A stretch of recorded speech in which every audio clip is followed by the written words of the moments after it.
जय हिंद दोस्तों। आज हम बात करेंगे सन 1857 के क्रांति की नायक रानी अवंतीबाई लोधी की। ऐसी रानी जिसने अंग्रेजों के छक्के छुड़ा दिए, एक ऐसी वीरांगना जिसने अंग्रेजों को दौड़ा दौड़ा कर मारा। ब्रिटिश शासन भी हिल गई थी। तो आज हम उसी वीरांगना रानी अवंतीबाई की बात करेंगे। रानी अवंतीबाई का जन्म पिछड़े वर्ग के लोधी राजपूत समुदाय में 16 अगस्त 1831 को ग्राम मनगेड़ी, जिला सिवनी के जमींदार राव जुझार सिंह के यहाँ हुआ था। रानी अवंतीबाई की पढ़ाई लिखाई गांव के ही स्कूल में संपन्न हुई थी। रानी अवंतीबाई बचपन से ही तलवारबाजी और घुड़सवारी में निपुण हो गई थी। लोग इनकी तलवारबाजी और घुड़सवारी को देखकर आश्चर्यचकित हो जाते थे। रानी अवंतीबाई बालकाल से ही बड़ी वीर और साहसी थी। जैसे जैसे बड़ी होती गई वैसे वैसे इनकी वीरता के किस्से आसपास के क्षेत्र में फैलने लगी थी। इनके पिता जुझार सिंह ने इनका विवाह सजातीय लोधी राजपूत के रामगढ़ रियासत जिला मंडला के राजकुमार से निश्चित किया गया। राजा लक्ष्मण सिंह ने अपने पुत्र राजकुमार विक्रमादित्य सिंह के लिए रिश्ता सहज ही स्वीकार कर लिया। अब जुझार सिंह की अवंतीबाई रामगढ़ रियासत की रानी अवंतीबाई बन चुकी थी।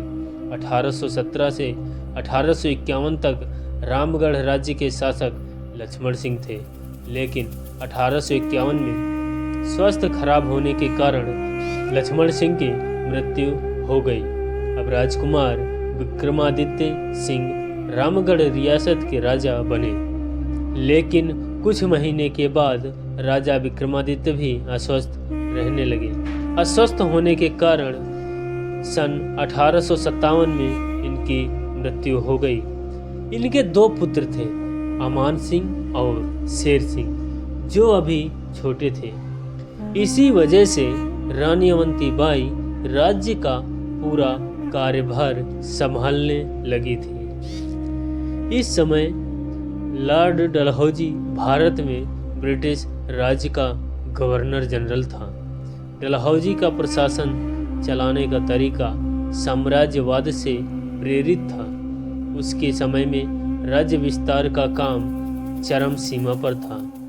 भारत में डलहौजी की साम्राज्यवादी नीतियों और राज्य हड़प लेने की नीति की वजह से देश की सभी रियासतों में हलचल मची हुई थी और डलहौजी की राज्य हड़प नीति के अंतर्गत जिस रियासत का कोई स्वाभाविक बालिक उत्तराधिकारी नहीं होता था, तो ब्रिटिश सरकार उसे अपने अधीन करके उस रियासत को ब्रिटिश साम्राज्य में मिला लेती थी।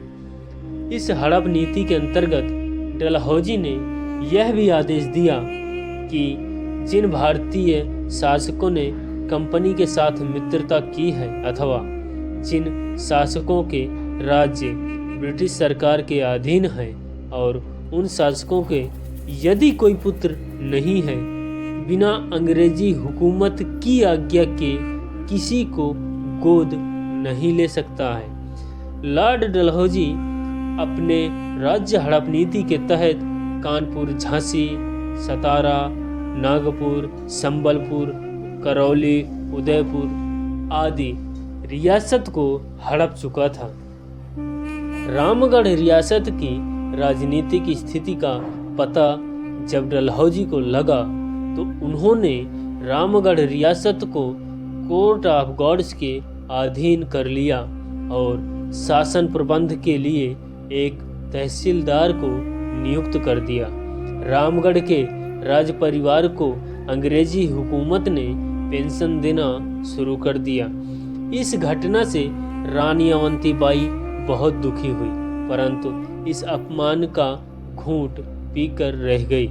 रानी अवंतीबाई सिर्फ एक अवसर की तलाश में थी।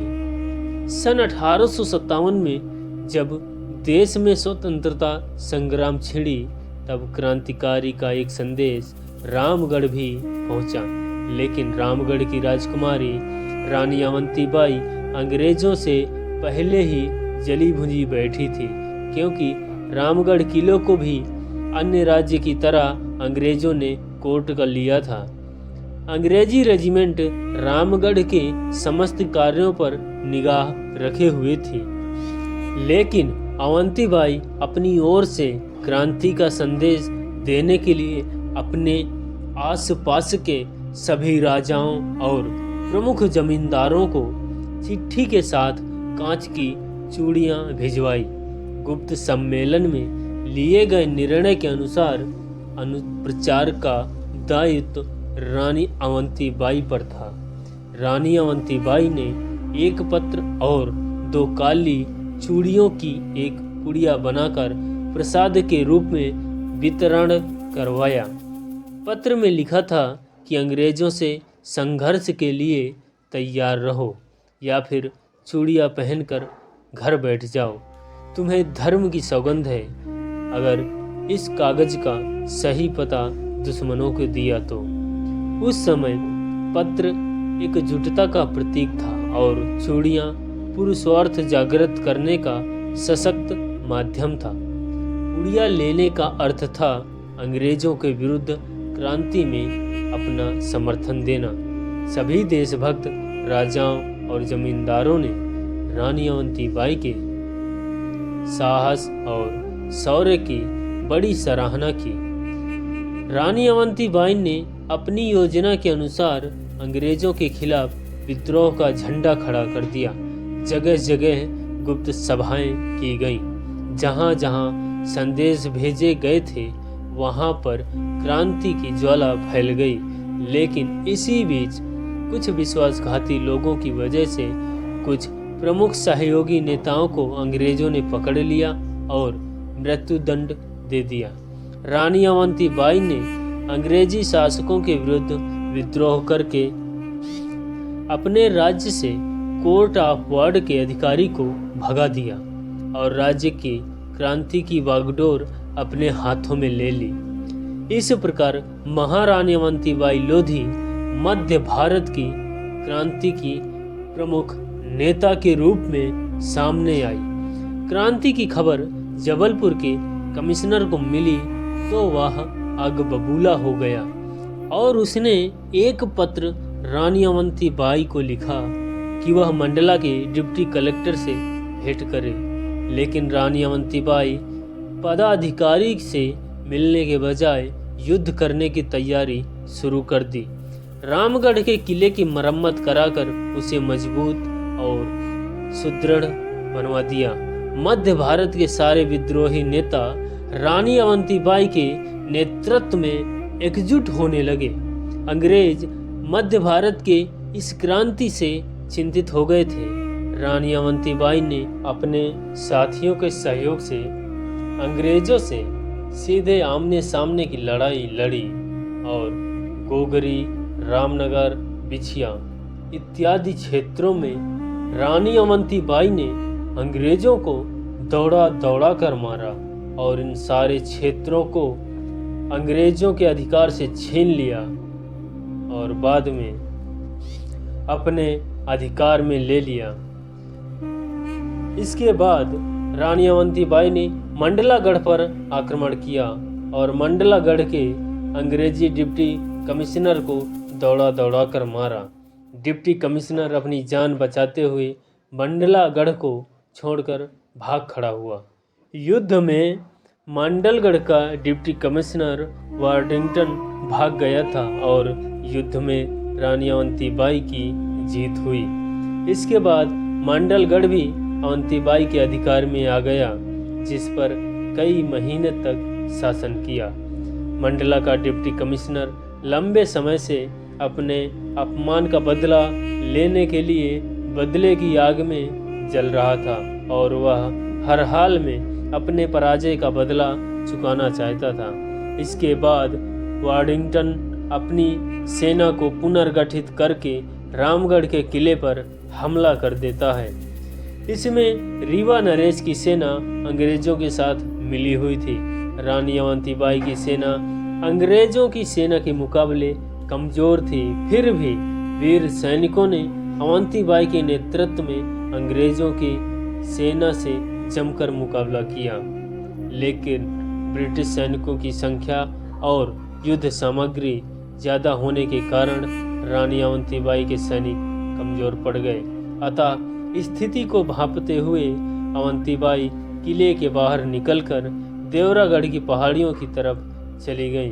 जब अवंतीबाई ने रामगढ़ किले को छोड़ दिया तब अंग्रेजों ने रामगढ़ के किले को पूरी तरह नष्ट कर दिया और लूटपाट की।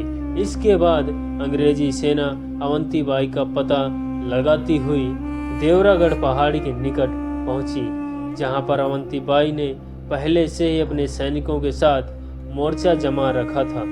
अंग्रेजों ने रानी अवंतीबाई के पास आत्मसमर्पण का संदेश भिजवाया, लेकिन वीरांगना अवंतीबाई ने संदेश को अस्वीकार करते हुए संदेश भिजवाया कि लड़ते लड़ते बेशक मरना पड़े, लेकिन अंग्रेजों की गुलामी स्वीकार नहीं करूंगी।